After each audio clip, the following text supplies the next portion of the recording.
Acompanhemos atentamente a leitura da palavra do Senhor. Mateus 21, 12 a 46, diz assim a sua palavra. Tendo Jesus entrado no templo, expulsou todos os que ali vendiam e compravam. Também derribou as mesas dos cambistas e as cadeiras dos que vendiam pombas. E disse-lhes: está escrito, a minha casa será chamada casa de oração, vós, porém, a transformais em covil de salteadores. Vieram a ele no templo cegos e coxos, e ele os curou. Mas vendo os principais sacerdotes, os escribas, as maravilhas que Jesus fazia, e os meninos clamando, Hosana ao filho de Davi, indignaram-se e perguntaram-lhe: ouves os que estes estão dizendo?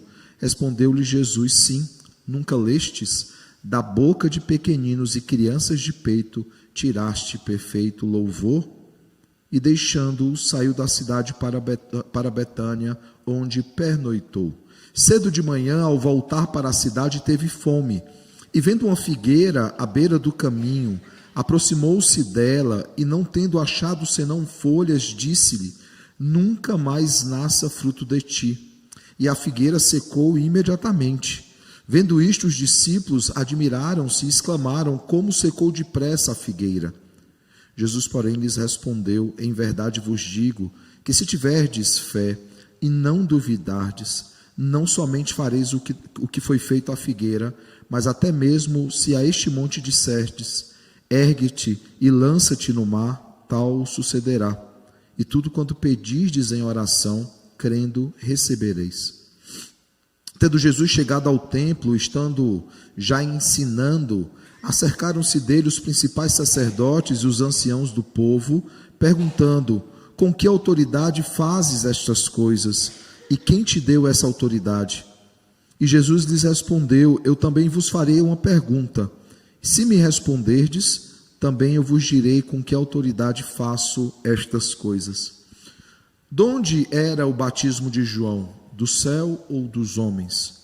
E discorriam entre si: se dissermos do céu, ele nos dirá: então, por que não acreditastes nele? E se dissermos dos homens, é para temer o povo, porque todos consideram João como profeta. Então responderam a Jesus: não sabemos. E ele, por sua vez: nem eu vos digo com que autoridade faço estas coisas. E que vos parece? Um homem tinha 2 filhos. Chegando-se ao primeiro, disse: filho, vai hoje trabalhar na vinha. Ele respondeu: sim, senhor, porém não foi. Dirigindo-se ao segundo, disse-lhe a mesma coisa. Mas este respondeu: não quero. Depois, arrependido, foi. Qual dos 2 fez a vontade do Pai? Disseram: o segundo. Declarou-lhe Jesus: em verdade vos digo que publicanos e meretrizes vos precedem no reino de Deus. Porque João veio a vós outros no caminho da justiça, e não acreditastes nele, ao passo que publicanos e meretrizes creram. Vós, porém, mesmo vendo isto, não vos arrependestes, afinal, para acreditardes nele. Atentai noutra parábola. Havia um homem, dono de casa, que plantou uma vinha, cercou-a de uma sebe, construiu nela um lagar, edificou-lhe uma torre e arrendou-a a alguns lavradores. Depois se ausentou do país. Ao tempo da colheita, enviou seus servos aos lavradores para receber os frutos que lhe tocavam. E os lavradores, agarrando os servos, espancaram a um, mataram a outro e a outro apedrejaram. Enviou ainda outros servos em maior número e trataram-nos da mesma sorte. E, por último, enviou-lhes o seu próprio filho, dizendo: a meu filho respeitarão. Mas os lavradores, vendo o filho, disseram entre si: este é o herdeiro, ora, vamos, matemo-lo e apoderemo-lo da sua herança. E agarrando-o, lançaram-no fora da vinha e o mataram. Quando, pois, vier o senhor da vinha, que fará àqueles lavradores? Respondeu-lhe: fará perecer horrivelmente a estes malvados e arrendará a vinha a outros lavradores que lhe remetem os frutos nos seus devidos tempos. Perguntou-lhe Jesus: nunca lestes nas Escrituras? A pedra que os construtores rejeitaram, essa veio a ser a principal pedra angular. Isto procede do Senhor e é maravilhoso aos nossos olhos. Portanto vos digo que o reino de Deus vos será tirado e será entregue a um povo que lhe produza os respectivos frutos. Todo o que cair sobre essa pedra ficará em pedaços, e aquele sobre quem ela cair ficará reduzido a pó. Os principais sacerdotes e os fariseus, ouvindo estas parábolas, entenderam que era a respeito deles que Jesus falava. E conquanto buscassem prendê-lo, temeram as multidões, porque estas o consideravam como profeta. Oremos ao Senhor. Santo Deus, maravilhoso Pai, graças te damos, Deus, pelo texto que lemos. Graças te damos pelas parábolas aqui contidas, pelos ensinos que todo esse texto que lemos nos traz. Pedimos, Pai, que como o Senhor fez durante a leitura, também o faça na exposição. O Senhor ilumine o nosso entendimento para que possamos entender a Tua palavra, para que essa palavra, uma vez iluminada pelo Espírito Santo, ache guarida em nossos corações, para que sejamos por ela e pelo profeta da igreja, Cristo, sejamos admoestados, exortados e também consolados, Senhor. Que nessa noite, Pai, a Tua palavra nos confronte, a Tua palavra, Senhor, confronte o nosso entendimento, para que ele fique alinhado ao Teu, Pai. Confronte a nossa vontade, para que ela fique alinhada à Tua vontade, Pai. E que saiamos daqui diferentes de quando chegamos. Que saiamos daqui, Senhor, dispostos a cumprir a nossa missão de pregar o Evangelho a toda criatura. Essa, Senhor, é a nossa oração, em nome de Jesus. Amém. Irmãos, no domingo passado nós meditamos sobre o caminho sobre o bendito aquele que vem em nome do Senhor. Domingo retrasado, né? Hoje de manhã eu falei domingo passado, mas eu estava de férias final de semana passado. No sermão passado nós meditamos sobre aquele que vem em nome do Senhor, né? Bendito o que vem. Olhando para o começo desse texto, do capítulo 21, quando olhamos para o verso 1 ao verso 11, e olhamos para a entrada triunfal de Jesus em Jerusalém, começando aí a contagem da sua última semana entre aqueles irmãos, antes da sua morte e depois da sua ressurreição. Depois da sua ressurreição, ele vai passar ainda vários dias entre eles. E nós vimos, irmãos, a partir daquele texto, que é necessário, é preciso que adoremos ao Rei Jesus, que celebremos o seu reinado e que, ao dizer isso, cumpramos o nosso papel, o nosso dever como súditos, né? Nós vimos que a mesma multidão que se colocou como súditos de Cristo, essa mesma multidão que aclamava o seu rei, que proclamava a entrada triunfal do seu rei, boa parte dela está lá no julgamento diante de Pilatos dizendo: crucifica-o. Muitos discípulos que estavam com Jesus, praticamente todos o abandonaram. Somente João está na crucificação. Nós vimos que Judas traiu Jesus, nós vimos que Pedro negou Jesus. E nós aprendemos que não adianta dizermos que somos súditos do rei, nós precisamos agir como súditos de Cristo. E aí, diante disso, nós aprendemos 3 importantes lições ou aplicações. A primeira delas é que nós precisamos adorá-lo eternamente, e o fazemos por causa de tudo que ele é, por causa de tudo que ele tem feito por nós e em nós, mesmo sem merecermos. Graciosamente ele nos alcançou, graciosamente ele nos transformou, graciosamente ele nos usa como instrumentos nas suas mãos. Segunda coisa, nós precisamos, irmãos, desejar o seu reino. Aquele que já veio no momento da crucificação, que já começou em nossas vidas, mas aquele que ainda virá, aquele que é completo, quando ele reinará presencialmente diante de todos nós, fisicamente diante de todos nós, um reino que já veio, que ainda virá, o já e ainda não. Essa é a grande expectativa da igreja, ser reinado pelo Rei Eterno. Será o único momento na nossa história que teremos um governante justo reinando sobre as nossas vidas. Terceira e última coisa, nós precisamos ser súditos leais, que se sujeitam ao seu rei, que se sujeitam à vontade do seu rei, que servem em seu reino e, acima de tudo, irmãos, que desejam o retorno glorioso desse glorioso rei. A pergunta que ficou para a nossa reflexão foi: nós somos súditos leais? Bem, irmãos, hoje nós falaremos do caminho da justiça, e essa expressão ela está tirada da fala que o próprio Cristo fala a respeito daquilo que João Batista anunciou, mas também um convite, um chamado a todos nós que queremos fazer parte do reinado de justiça, servirmos ao Rei da Justiça, que fez justiça em nosso lugar, um convite a caminharmos nessa justiça, proclamando as obras maravilhosas do nosso Deus. Boa parte do relato que nós temos hoje, irmãos, ela está contida nos sinóticos. Boa parte delas. Eu tenho ensinado aos irmãos, nós temos sempre a projeção que auxilia em muito, mas eu tenho ensinado os irmãos a acompanhar os sermões olhando para a própria Bíblia, não no celular, a Bíblia impressa. Por quê? Porque os irmãos perceberão que nos subtítulos, nesses títulos em negrito, passagens são citadas, que é uma referência aos outros textos que também tratam sobre esse mesmo assunto. Os irmãos verão, por exemplo, que os sinóticos tratam todos eles, os três, Mateus, Marcos e Lucas, sobre a purificação do templo, sobre as curas que foram feitas no templo dos coxos e cegos. Somente Mateus relata essa passagem. A figueira sem fruto é também retratada em Marcos, e Marcos divide esse momento em dois momentos: o momento onde Jesus vê primeiramente a figueira e depois quando ele amaldiçoa aquela figueira.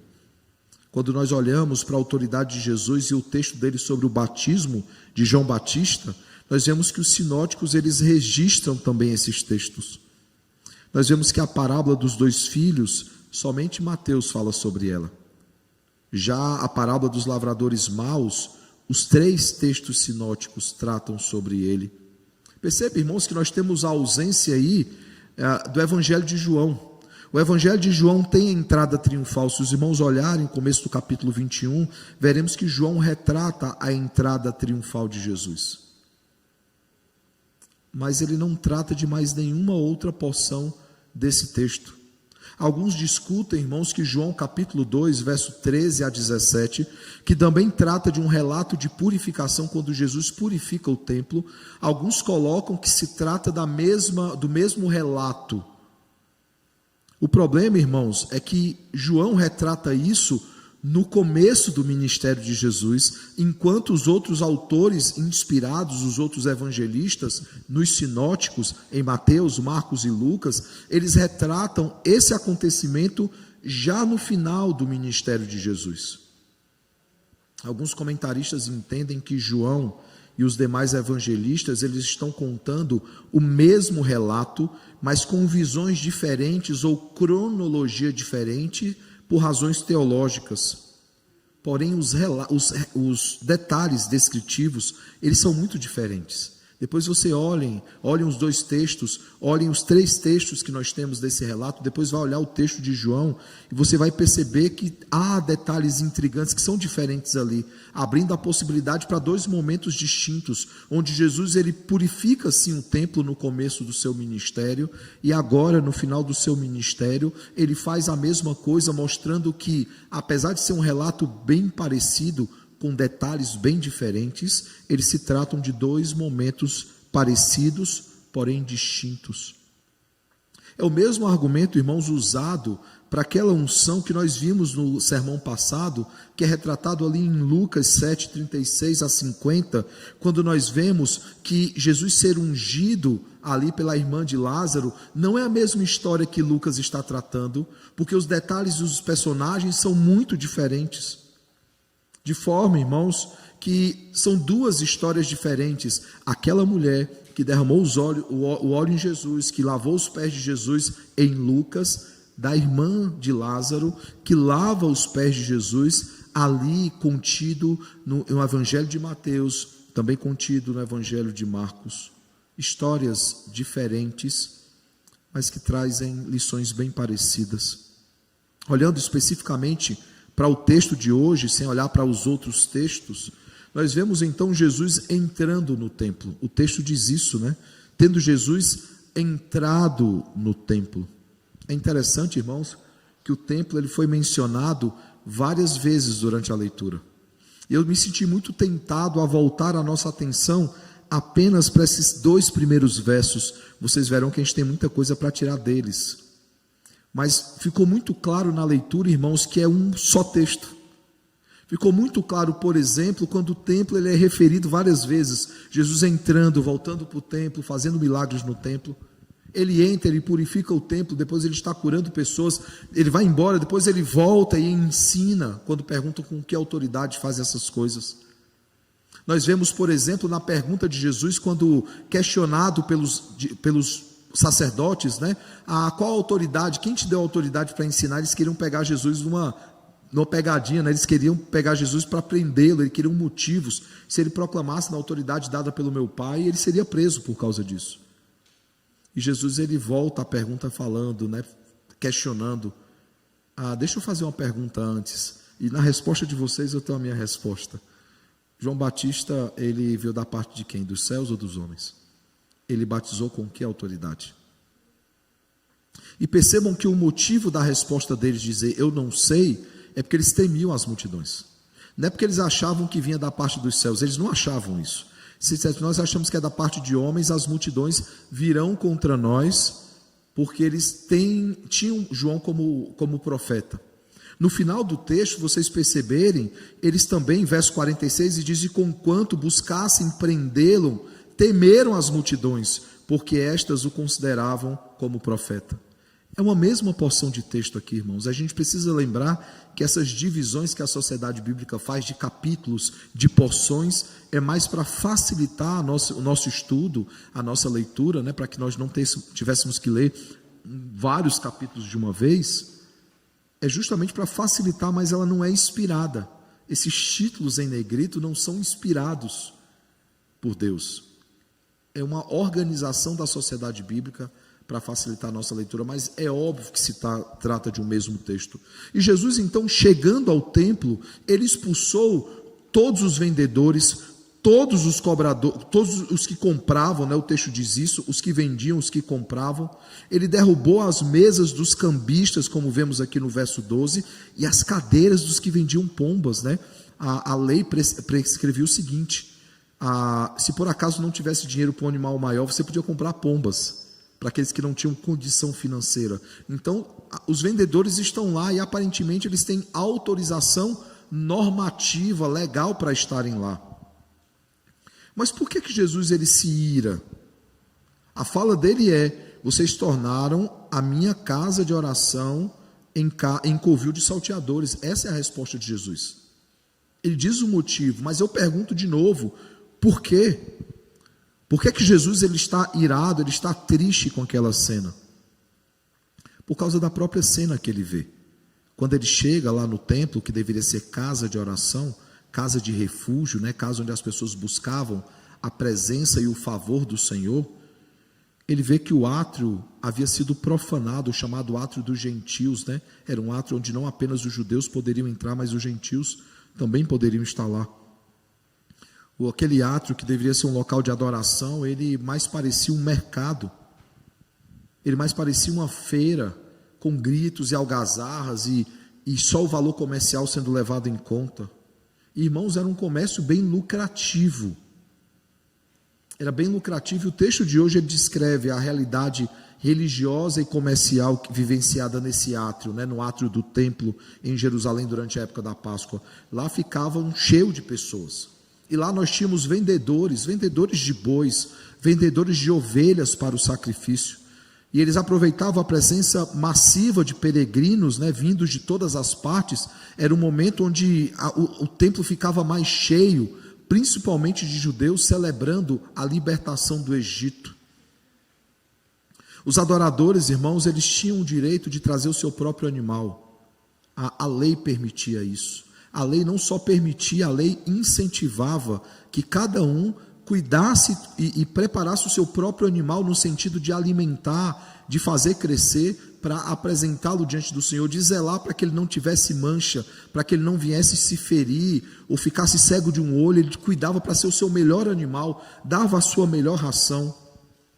Ele tinha esse direito. Porém, irmãos, ele corria o risco de ser rejeitado pelos sacerdotes. As autoridades sacerdotais, eles selavam aquele animal, eles olhavam, viam se o animal estava digno ou apto para o sacrifício e autorizavam então o sacrifício. De forma que, para evitar essa possibilidade de rejeição, muitos judeus passaram a comprar o animal diretamente do templo, dizendo o seguinte: para não ter perigo de dar errado o animal, eu vou comprar diretamente deles, porque é um animal já autorizado por eles. Aqueles que tiveram experiência com mudança sabem mais ou menos. Eu morei numa casa, e aí eu pedi para o cara disse: o senhor pinta e a casa me devolve tudo. E eu falei assim: me dá o código da tinta, a marca, me diz tudo, para não dar problema. Ele deu lá a marca da tinta, o número da tinta. Eu fui lá na loja, né? É comum, eu nunca comprei aqui, eu acho que aqui também é. Você vai lá e diz o modelo, a tinta, a máquina faz na hora a tinta. E aí eu pintei a casa. O cara me liga e fala: não era a cor dessa tinta, não era essa cor de tinta.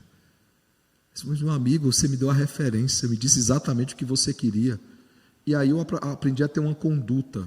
Faz o seguinte: traz um pintor seu, compra a tinta que você quiser, pinta e me fala quanto foi e está resolvido.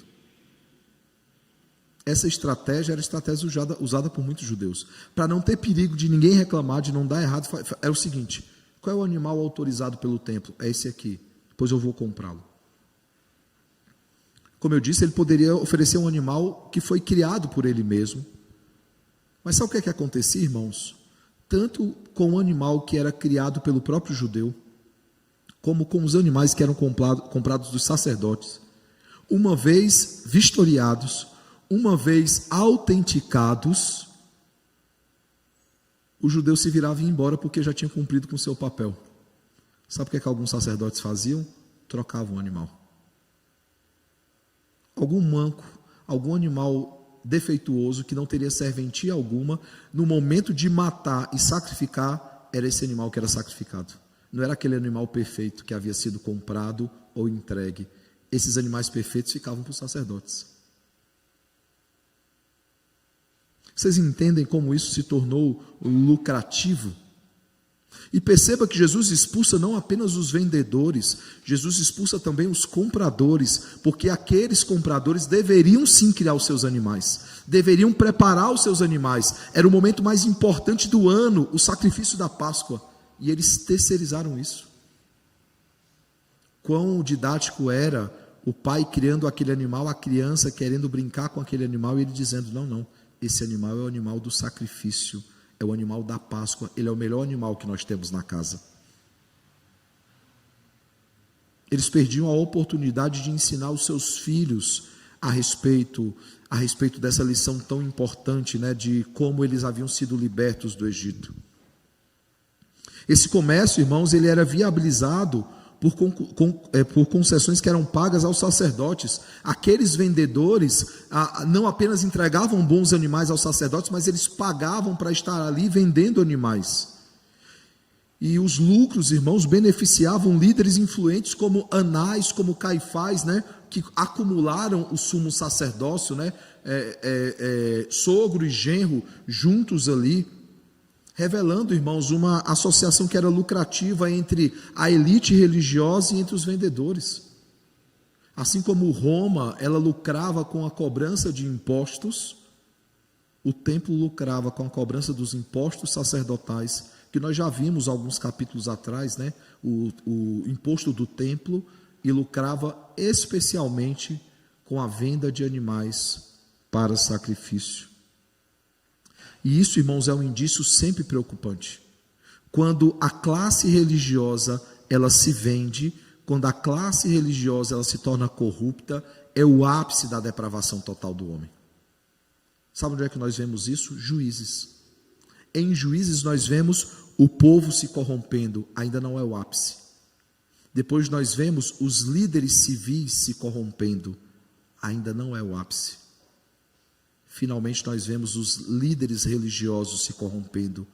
Esse sempre é o ápice da rebeldia contra o Senhor. Quando líderes que estão ali pela vontade de Deus, eles viram as costas ao Senhor e fazem tudo que dá na sua cabeça. Por isso que quanto mais esse ápice vai chegando, quanto mais a corrupção avançava, o autor de Juízes diz o seguinte: e cada um vivia conforme o seu coração, pois não havia rei em Israel. Isso é repetido 3, 4 vezes em Juízes. Até que o último versículo é esse. Ele conclui Juízes dizendo isso, e cada um vivia conforme o seu coração, pois não havia rei em Israel. De forma, irmãos, que quando Jesus ele entra no templo, ele se deparou então com a movimentação barulhenta, mal cheirosa, e eu não me refiro ao mau cheiro apenas de sentir com o nariz, mas de ser visto com os olhos. Mal cheirava as narinas do Senhor aquilo era uma afronta contra Deus, um ambiente de reverência, um ambiente de adoração que mais parecia, irmãos, com o mercado profano e pagão, e nada diferente com outros locais de culto de religiões que eram pagãs. Não era adoração, irmãos, pois o culto havia sido corrompido por interesses pessoais, por interesses comerciais, pela hipocrisia religiosa, algo muito semelhante já diagnosticado por Isaías no capítulo 1, do verso 10 ao verso 15, quando ele faz uma crítica da parte do Senhor ao culto hipócrita. Quando ele diz: vocês guardam os sábados, vocês guardam as datas, vocês comparecem diante do meu átrio, mas o coração de vocês está longe de mim. Vocês oferecem sacrifícios, mas a mão de vocês está cheia de sangue. Vocês oferecem sacrifício, mas o coração de vocês está cheio de pecados. E Deus fala: eu não posso conceber ajuntamento solene com prática de pecado. Quem foi que pediu para vocês comparecerem à minha presença? O só pisardes dos meus atos, quem requereu isso de você? Ele diz que a adoração daquele povo, a aparente adoração daquele povo, cansava o Senhor. Aquilo fazia ele sentir o mau cheiro que subia à sua presença. Jesus está fazendo aqui a mesma crítica, irmãos, mas não apenas a crítica já registrada em Isaías, mas ele cita literalmente, ipsiliteris, ele cita Jeremias também, capítulo 7, verso 11. Veja o que é que diz aí no 21:13 de Mateus: a minha casa será chamada casa de oração, vós porém a transformais em covil de salteadores. Jeremias 7:11 diz o seguinte: será esta casa que se chama pelo meu nome um covil de salteadores aos vossos olhos? Eis que eu mesmo vi isto, diz o Senhor. A profecia de Jeremias, referindo-se ao momento onde Jesus entraria no templo e expulsaria aqueles vendedores, aqueles salteadores que tentavam tirar lucro da fé, tentavam enriquecer através da fé. Não muito diferente do cenário de hoje, né? Em muitas ditas igrejas que tentam aí comercializar a fé e tirar proveito da fé. Muitos que querem enriquecer com o evangelho. Eu gostaria, irmão, se possível, explorar mais esse texto, mas infelizmente, como eu disse, há outros textos que estão vinculados a esse. Claro, a gente vai caminhar mais rápido agora, porque esse é o cerne. Essa questão introdutória é a parte mais importante do texto dessa noite, mas há desdobramentos a partir dele. Ainda no templo nós vemos então que foram ao encontro de Jesus cegos e coxos, e que esses cegos e esses coxos foram curados por ele. Qual é a reação dos sacerdotes e dos escribas? Eles reclamam. Vê que irônico, irmãos. Nós não vemos os principais sacerdotes e escribas reclamarem que a casa de oração havia se tornado covil de salteadores. Nós não vemos eles reclamarem que o templo havia se tornado um local de comércio. Eles não reclamam disso. Assim como eles não reclamavam daqueles que tiravam o animal que havia caído no buraco aos sábados, mas eles reclamaram quando Jesus curou o homem com a mão ressequida no sábado. Hipocrisia. Nós vemos então que eles não reclamam. Eles não reclamam do comércio que havia se tornado a casa do Senhor, mas eles reclamam de pessoas que são curadas na casa do Senhor, e esse é o propósito da casa do Senhor, dentre outros propósitos de adoração pública, é que pessoas sejam curadas, especialmente curadas espiritualmente. Mesmo testemunhando os sinais, irmãos, eles reclamaram da adoração que foi dada a Cristo por meio de pequeninos, a ponto que Jesus, ele tem que dizer, da boca deles sai o verdadeiro louvor. E é interessante que esses pequeninos, eles repetem a mesma coisa que foi dita pouco antes, na entrada triunfal de Jesus, Hosana o que vem em nome do Senhor, bendito é o filho de Davi, ele fala Hosana ao filho de Davi, bendito que vem no nome do Senhor, Hosana nas maiores alturas. Essa é a fala dita ali na cidade, né, na entrada triunfal. E agora então esses pequeninos dirão, né, repetirão basicamente a mesma coisa, Hosana ao filho de Davi. Isso indignou os sacerdotes, mas eles não estavam indignados com o comércio dentro da casa do Senhor. No versículo 16 nós vemos então Jesus citar o Salmo de número 8, né? Da boca de pequeninos e crianças de peito tirastes perfeito louvor. E veja que ao fazer isso, irmãos, Jesus está se declarando como Deus. Porque o Salmo 8 fala, o que sai da boca de pequeninos e crianças de peito é adoração a Deus. E nesse momento, então, ele se declara sendo Deus. O texto diz que logo depois ele foi pernoitar em Betânia.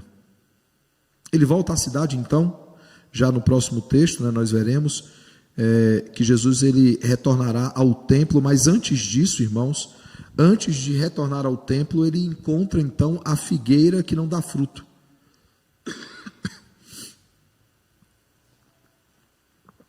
Eu já falei para os irmãos que eu estou numa crise de garganta já há umas 2 semanas, né? Essas mudanças climáticas. Esse texto, irmãos, da figueira sem fruto é registrado por 2 autores, por Mateus, que trata no momento só, mas Marcos ele quebra esse momento em 2 momentos. No capítulo 11 ele fala do momento em que Jesus vê a figueira, no capítulo 14 é quando ele amaldiçoa a figueira, que ainda não dava frutos. Aqui em Mateus ele já vê que não dá frutos, que na estação ela é infértil. Ele fala assim, qual o propósito dessa figueira? Se ela não dá fruto, ela só está tomando espaço de uma árvore que poderia dar frutos. Ele vai lá e seca aquela figueira. Para Marcos, acontece em momentos diferentes e em lugares diferentes. Em outro momento a gente pode até voltar para essa passagem de Marcos, né? Tentar entender por que Marcos faz isso. Nós já temos dito aqui que essas diferenças de narrativa, elas não diminuem o texto, pelo contrário, elas só fortalecem o texto. Quando 3 autores, 4 autores escrevem exatamente as mesmas coisas, é um indício de que eles combinaram a história. Quando você vai fazer a cariação de alguém, conversar com alguém, se os detalhes estão muito parecidos, aquela história ela foi combinada. Por quê? Porque não tem como, irmãos. Cada um vê numa perspectiva, alguém vê aquela porta e vai descrever aquela porta daquele jeito. O outro que vê a mesma porta do outro lado, ele vai descrever de um outro jeito, mas é a mesma porta sendo descrita no mesmo momento. Há vários, e nós já temos visto isso nos sermões, há várias explicações. Mas o fato, irmãos, é que nós vemos o relato da figueira, e esse relato da figueira está intimamente ligado à purificação do templo. Por que está intimamente ligado pela questão da purificação do templo? Porque ele olha para aquela casa de oração que não dá frutos, cheia de pessoas que não dão frutos. Isso ficará muito claro, irmãos, muito claro nas 2 parábolas. E esse templo ele será purificado iminentemente, devido à hipocrisia de Israel por meio da destruição da cidade e do templo. Lembrem que nós teremos no ano 70 a destruição do templo e a cidade de Jerusalém sendo atacada. Apesar que há uma confusão na cabeça, né? Jesus ele vai falando sobre várias coisas a partir de uma mesma palavra, quando ele diz, por exemplo, o templo será destruído em 3 dias e será reconstruído em 3 dias. Eles não haviam entendido que eles estavam falando da própria morte e ressurreição de Jesus. Mas ao mesmo tempo Jesus falava também de um templo que seria destruído. A própria perspectiva do véu que foi rasgado. O fato, irmãos, é que nós vemos então o apontamento da destruição do templo, principalmente por causa de Jeremias, né? Jeremias já citado. E aí eu peço aos irmãos que abram rapidamente em Jeremias 24, porque ele é importante para que nós possamos fazer essa ligação do templo com a figueira. Jeremias 24, de 1 a 8.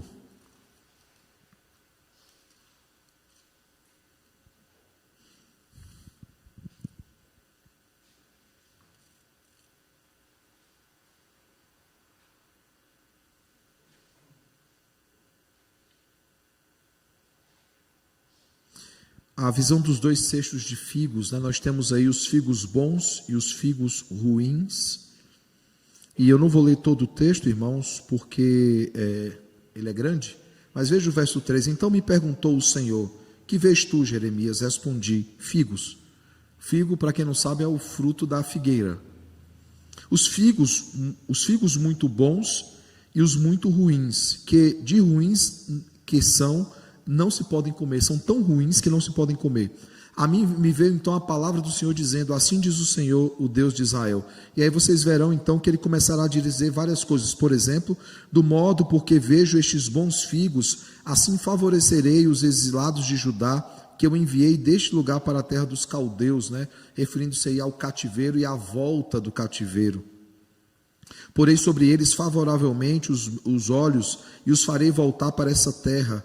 Edificá-lo-eis e não os destruireis, plantá-lo-eis e não os arrancarei, referindo-se à volta deles à terra que Deus havia dado para eles. Veja, dar-lhe-eis coração para que me conheçam que eu sou o Senhor, eles serão o meu povo e eu serei o seu Deus, porque se voltarão para mim de todo o coração. E aí ele vai falar dos figos ruins. Como se rejeitam os figos ruins, que de ruins que são, não se podem comer, assim tratarei a Zedequias, rei de Judá, diz o Senhor, e a seus príncipes, e ao restante de Jerusalém, tanto os que ficaram nesta terra, como os que habitam na terra do Egito.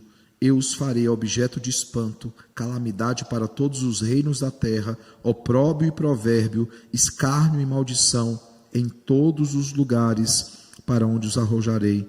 Enviarei contra eles a espada, a fome e a peste, até que se consumam sobre a terra que lhes dei a ele e aos seus pais. Veja o que é que ele diz com a figueira que não pode dar frutos. Quando Jesus então usa aquela figueira, ele usa com esse propósito, ele usa para mostrar aos seus discípulos o que acontece quando alguém que deveria dar frutos, não dá frutos, é arrancado fora. Ou que dá frutos tão ruins que não podem sequer ser comidos. Frutos que não são dignos da árvore. Lembra que Mateus gosta dessa ilustração, né? Nós já olhamos para 2 sermões a partir disso. A boa árvore dá bons frutos, a má árvore dá maus frutos. E pior do que uma árvore que dá maus frutos é a árvore que não dá fruto nenhum. Jesus então, ele seca essa figueira. Figueira essa ligada ao texto aqui de Mateus, não apenas ao texto de Mateus e também Jeremias. Olhemos também Isaías capítulo 5. Isaías capítulo 5, verso 1 ao verso 7.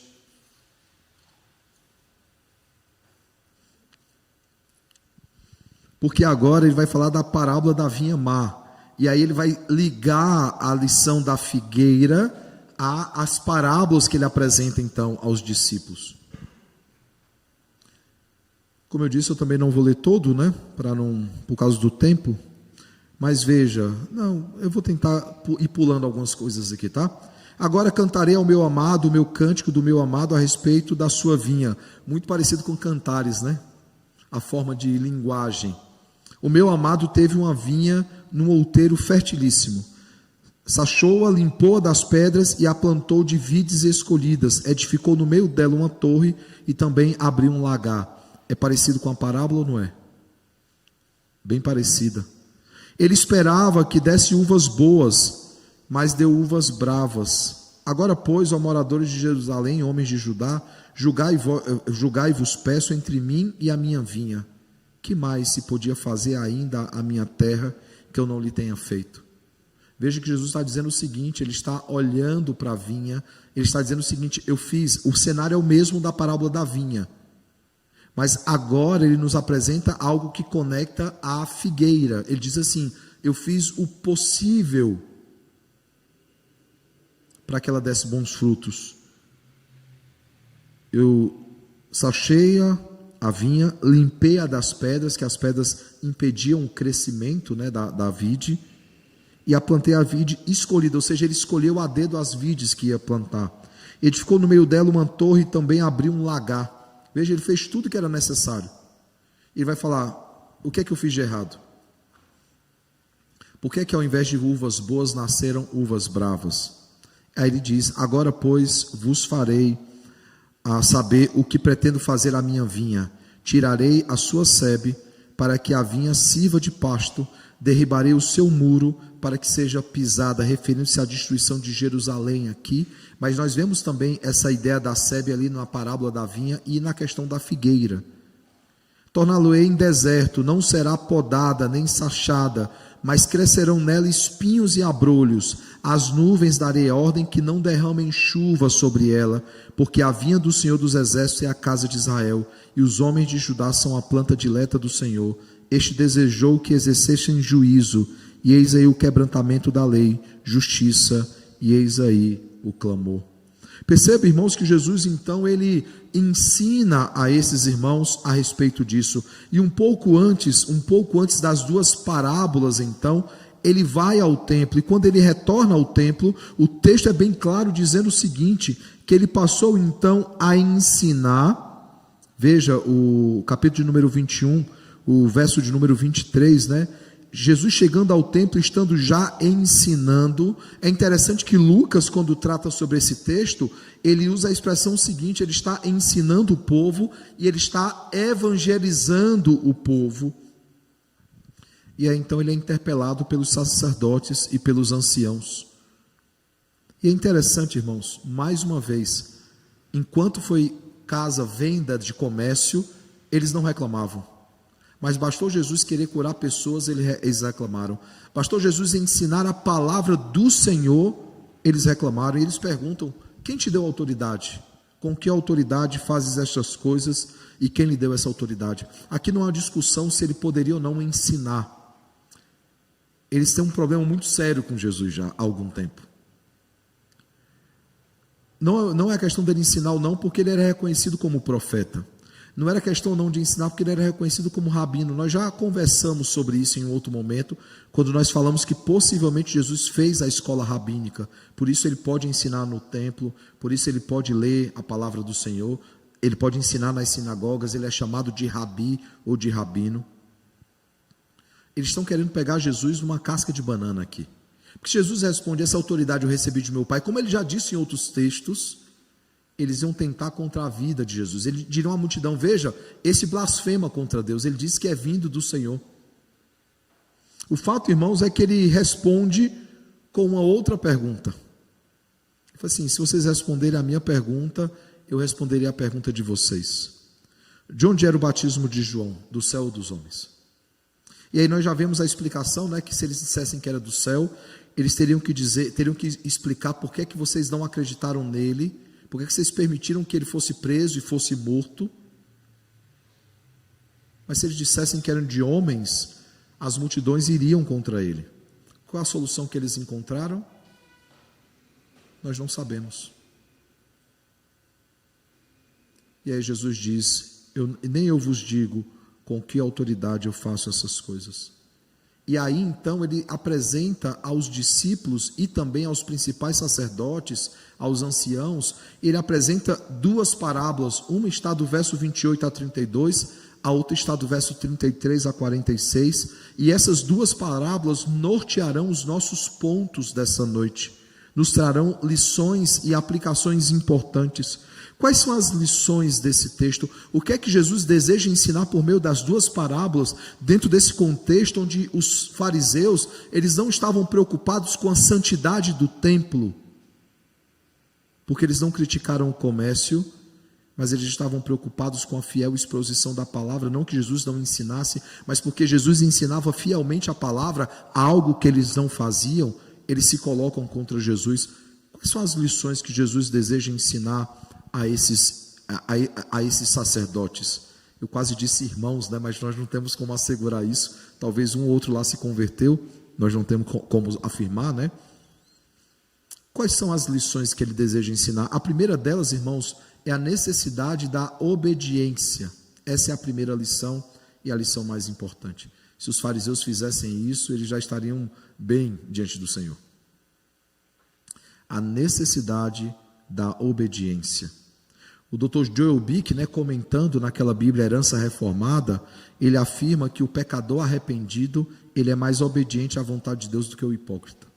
Por que ele está dizendo isso? Porque a primeira parábola fala sobre dois filhos. E esses dois filhos, o primeiro deles, quando pergunta se ele iria trabalhar, ele fala, eu vou trabalhar. Ele não queria trabalhar, mas ele falou, eu vou trabalhar, ele não vai trabalhar. Ele só diz da boca para fora. Já o segundo diz, eu não quero trabalhar, eu não vou trabalhar. Mas depois ele fica arrependido, ele volta atrás, ele entende que precisa obedecer o seu pai. E aí Jesus pergunta, qual dos dois está certo? Qual dos dois, de fato, fez a vontade do pai? A resposta dos fariseus foi o segundo filho. Nessa primeira parábola, irmãos, Jesus ele combateu aqueles hipócritas que desejavam condená-lo, mas não condenavam os vendedores, não condenavam os compradores do templo, nem as suas motivações. E ele dá uma chance para que os seus adversários façam uma reflexão sincera. Ele dá essa oportunidade para o arrependimento. Eles estavam agindo, irmãos, como o primeiro filho, que prometeu obedecer ao pai, mas não estava obedecendo o pai. Ele fez uma promessa vazia, ele fez uma promessa sem significado, assim como os adversários de Cristo. Eles prometeram tornar a casa de Deus casa de oração, mas permitiram que essa casa se tornasse covil de salteadores. E sabe, irmãos, é melhor não obedecer, claro, é sempre melhor obedecer de imediato, mas é melhor não obedecer de imediato, mas uma vez arrependido, mudar de ideia, do que prometer algo ao Senhor que você não vai fazer, que você sabe que não vai fazer. É aquela, só da boca para fora, prometer só da boca para fora. É quando o externo ele não é condizente com o interno. Lembre que nós falamos sobre isso em Mateus 6? Quando falamos do Pai Nosso, quando falamos das orações públicas, do jejum, das esmolas, eles queriam aparentar externamente algo que não era interno. O primeiro filho, queria aparentar externamente algo que não era interno. Ele ia trabalhar, mas ele não queria trabalhar. O segundo, ele é sincero, eu não quero trabalhar, eu não vou. Mas depois bate aquele arrependimento e fala, não, eu vou obedecer ao meu pai. Deus se agrada mais, irmãos, de obediência do que de sacrifícios. Lembrem que é isso que é dito a Saul por Samuel. Em vários momentos nós lemos isso na Escritura. Nada agrada mais o Senhor do que um coração obediente. Você pode dizer, eu me dedico, ou como sacerdotes, nós somos sacerdotes, estamos o dia todo cuidando das coisas do reino. Não, estavam cuidando das próprias coisas deles. A obediência, irmãos, sempre será mais importante do que qualquer sacrifício. E o sacrifício sem a obediência é a hipocrisia. É você manifestar externamente algo que não é interno. Mas não é somente a obediência que nós somos chamados. Na segunda parábola, Jesus nos chama também ao temor. Aqueles homens não temiam a Deus, não tinham temor ao Senhor. E Jesus, então, nessa segunda parábola, ele vai criticar outros pecados dos fariseus, que não era somente a desobediência, ou a obediência falsa, porque eles não cumpriam aquilo que eles diziam que iam fazer. Mas ele combate também o pecado do temor, da falta de temor desses hipócritas. E qual é o pano de fundo, irmãos? A sua obra. Veja, toda a parábola trata sobre a obra de Cristo. Olhemos aí para a parábola para vermos alguns elementos importantes. O dono da casa, quem é o dono da casa, irmãos? Deus. Quem é a vinha? O reino de Deus. Quem são os lavradores? Os hipócritas. Por quê? Porque eles haviam prometido tirar o necessário dos frutos, porque ali estava arrendado. Lembrando que arrendado você não é dono do lugar. Você tira uma parte daquilo para você, mas grande parte é do dono da vinha. Os lavradores eram os hipócritas, aqueles que queriam tirar só proveito da vinha, só queriam tirar proveito do reino dos céus. Os servos eram os profetas. Vários profetas vieram da parte do Senhor e todos eles foram mortos. Hebreus nos dizem, por exemplo, que um deles foi cerrado ao meio, referindo-se possivelmente a Isaías, que foi colocado dentro de um tronco e foi cerrado ao meio dentro de um tronco.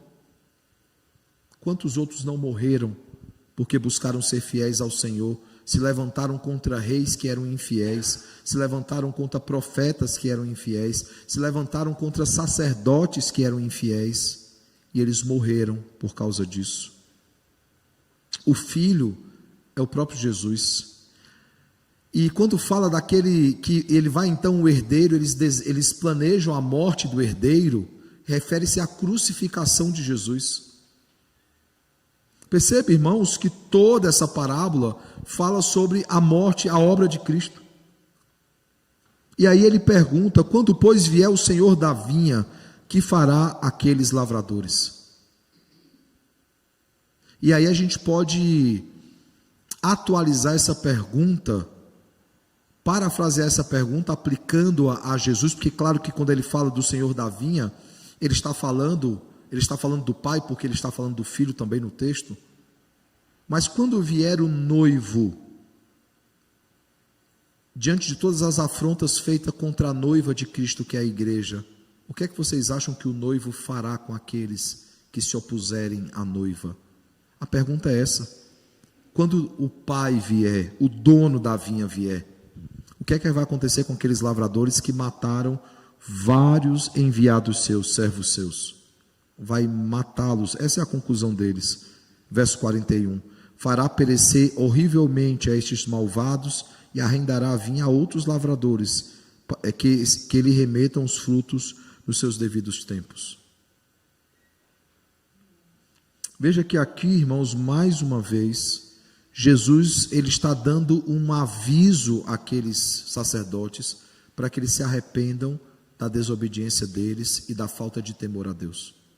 Assim como ele já havia dado outros avisos, né, ele constantemente dá avisos a esse público, a essas pessoas, assim como também nós já tínhamos o aviso da figueira que não dá frutos, a parábola dos dois irmãos. Jesus está dando o aviso o tempo todo de que eles deveriam temer o Pai, e ao temer o Pai, eles deveriam também temer o Filho, mas eles não temiam. Lembram que na crucificação, um dos guardas romanos, um dos centuriões, ao olhar então tudo aquilo que aconteceu na crucificação, os sinais miraculosos do Senhor, ele se debruça e diz: esse era verdadeiramente o Filho de Deus.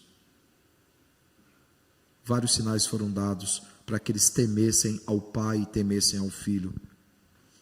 E aí essa parábola não fala só sobre obediência e sobre temor, mas fala sobre arrependimento, porque no final é uma palavra de arrependimento. Jesus está pregando sobre arrependimento. E veja que ele finalmente responde, e ele responde no tempo certo, a pergunta que foi feita pelos seus opositores. Quando eles perguntaram com que autoridade fazes essas coisas e quem te deu essa autoridade, ele responde dizendo: a autoridade eu recebi do dono da vinha. E esse dono da vinha, ele é também o dono da casa, que é o templo. E ele é o dono da vinha, que é o reino. E esse dono é seu pai, e se Deus é o seu pai, ele é o Filho de Deus. Veja como ele amarra tudo no final das contas. Ele fala sobre o dono da casa, ele fala sobre o dono da vinha, referindo-se ao templo e ao reino. Mas ele também responde: quem te deu essa autoridade? O dono da casa e o dono da vinha me deram essa autoridade. E mais, irmãos, eles entenderam as consequências apresentadas por Cristo em todo o seu sermão, dividido em duas parábolas. Eles entenderam que eram direcionadas a eles dizem isso. 45, os principais sacerdotes e os fariseus, ouvindo estas parábolas, entenderam que era a respeito deles que Jesus falava. Ainda assim, irmãos, eles não se arrependem. Isso acontece, ou aconteceria, a mudança do povo, entre aspas. Nós já temos aprendido que, na verdade, Deus sempre teve um único povo, desde Abraão, e desde antes disso, que é a igreja. Paulo faz isso em Gálatas 3, e aqueles que não lembram do que eu estou falando, depois lê Gálatas 3, e vocês verão que o verdadeiro evangelho é: em ti serão benditas todas as famílias da terra. O evangelho nunca foi apenas para judeus, e a igreja nunca foi composta apenas por judeus, ela sempre foi um chamado para todas as nações. Eles entendem que a parábola fala sobre, as duas parábolas falam sobre eles. Qual é a postura deles? Eles se arrependem? Qual é a postura deles? Eles confessam os seus pecados? Não, o verso 46 diz: e conquanto buscassem prendê-lo. Veja que diante de tudo que eles ouvem, a reação deles é qual? Eles querem prender Jesus. Mas por que é que eles não prendem Jesus? Porque eles temem as multidões. Porque estas o consideravam como profeta. Vejam, eles temem falar mal de João Batista, porque eles temem as multidões. Eles temem prender Jesus, porque eles temem as multidões. Mas eles não temem a Deus. E eles não se arrependem dos seus pecados. Eles têm o mesmo temor em relação a João Batista, mas não há arrependimento de pecado em seus corações. Eles são pecadores contumazes, a mente deles já está cauterizada. Paulo fala sobre isso em Tito 1, 15 e 16. Para os puros tudo é puro, puro. Para os impuros nada é puro. E eles não conseguem mais discernir porque a sua mente está cauterizada. E ele continua dizendo no verso 16: no tocante a Deus, professam conhecê-lo, mas as suas obras o negam. Eles diziam conhecer o Senhor, mas eles estavam muito distantes do Senhor. Isso nos leva às nossas aplicações dessa noite. Que aplicações nós podemos tirar do texto de hoje? A primeira delas, irmãos, é que nós precisamos obedecer o Senhor, fazendo o que Ele manda, na hora que Ele manda, com alegria no coração. Eu já disse que essa é a frase que nós ensinamos para as meninas, né? Sara, muito pequena, falou assim: Sara, o que é obediência? E a resposta dela é fazer o que o papai e a mamãe mandam, na hora que eles mandam, com alegria no coração. E aí eu pego a figura da boca das crianças sai o perfeito louvor para essa primeira aplicação.